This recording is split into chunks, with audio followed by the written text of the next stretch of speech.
dijadiin jaminan ke bank. Banknya mau. Itu yang bego siapa ya? Ada tanah di tengah laut, dijaminin ke bank, banknya mau. Mas Ucup jual ke Mas Adam. Nah, Mas Ucup dapat uang dari Adam. Ini Mas Adam, saya beli ya. Kalau di tengah laut nih, bayarnya ke siapa nih? Ke Raja Atlantis. Jangkrik banget.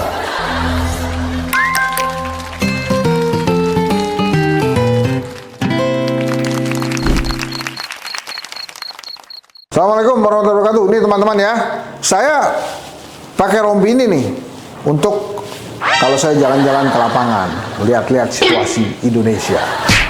Pagar laut yang ada di Kabupaten Tangerang sekarang itu muncul di mana-mana tuh. Di Bekasi kemarin muncul, beda planet bos. Tiba-tiba ada juga pagar laut. Terus lagi sekarang ada di Sidoarjo 556 hektar. Banget ya.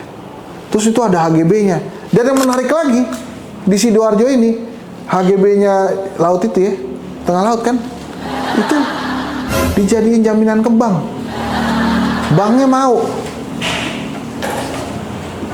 Itu yang bego siapa ya? Ada tanah di tengah laut, dijaminin ke bank, banknya mau. Yang pinter yang ngejaminin, apa yang bego banknya? Ini kan kalau jadi ini jangkrik ini berita jangkrik nih, ya. Terus gini bos, pertanyaan, ya, kan kita tahu ya, tanah di Menteng itu berapa per meter, Pondok Indah berapa per meter, di Depok berapa per meter, di Tambun tuh berapa per meter. Coba, itu kalau di tengah laut, kira-kira per meter berapa itu? Hah? Itu gini loh, kalau misalnya nih, di daerah Pulau Gadung, wah ini penetapan apa namanya harga tanah per meternya itu NJOP itu kan biasanya berdasarkan letak strategis, misalnya Pulau Gadung, dekat kawasan industri, dekat terminal, maka diputuskan misalnya ya NJOP-nya 5 juta per meter. Kalau di laut itu gimana tuh nentuin harganya per meter? Hah? Dari banyak-banyakan ikan. Di sini ikannya lebih banyak dari di sini. Mungkin gitu kali itu. Dan terus itu bayarnya ke siapa? Misalnya nih, Mas Ucup ya, punya rumah di Kerawang. Punya tanah di Kerawang. Mas Ucup jual ke Mas Adam. Nah, Mas Ucup dapat uang dari Adam. Ini Mas Adam, saya beli ya. Kalau di tengah laut nih, bayarnya ke siapa nih? Ke Raja Atlantis. Jangkrik banget. Jadi itu pertanyaan-pertanyaan yang mendasar seperti itu lah, yang kebetulan ditanyain sama anak-anak, sama orang-orang, sama warga lah. Satu, kok bisa-bisanya ada HGB di tengah laut bisa jadi jaminan ke bank.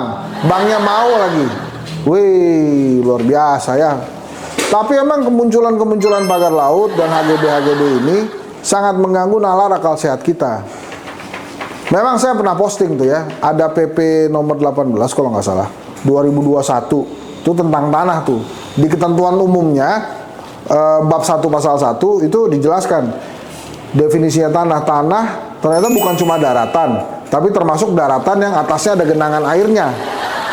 Tapi nggak laut juga kali bos. Maksudnya tuh tambak, terus rawa, sawah, bukan laut bos. Jadi ini gimana kita menyikapi ini? Ya, jadi ternyata kalau gitu gini ya. Kan kalau di daratan biasa makin ke pelosok kan makin murah. Mungkin tanah-tanah di laut juga begitu tuh teorinya. Makin ke laut jauh makin mahal. Ya, tapi gimana cara bangunnya? Saya bingung tuh ya. Terus jadi gimana sih ceritanya tuh? Ya ini cukup jadi misteri lah. Tapi bagus lah itu Menteri Nusron mau cabut-cabutin dia punya HGB. Terus Pak Prabowo juga keren banget. Langsung suruh cabut semua. Pusing-pusing dah tuh pejabat yang tanda tangan. Mau saya sebutin nggak pejabat-pejabat yang ada kaitannya sama HGB itu? Hah? Nggak usah lah ya.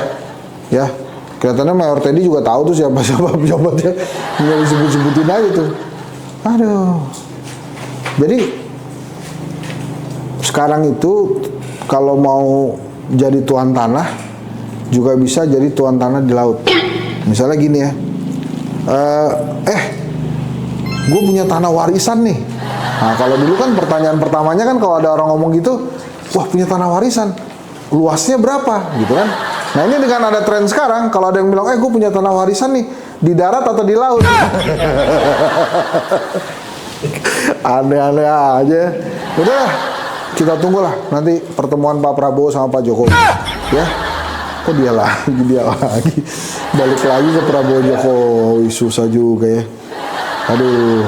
Ya, oh ya, saya mau mengucapkan selamat juga ya Pak Said Didu. Akhirnya perjuangannya itu berhasil mendapatkan perhatian dari masyarakat, mendapat perhatian dari negara, dan akhirnya ada kemajuan menurut saya. Jangkriknya lagi sampai hari ini belum ada tersangkanya tuh. Cabut doang itu pagar. Belum ada yang ditunjuk bersalah. Padahal masang udah. Jangan sampai kemudian justru menjadi mengambang. Kayak mengambang. Ya, jangan sampai. Jadi udah, kalau ada yang salah langsung tersangka aja.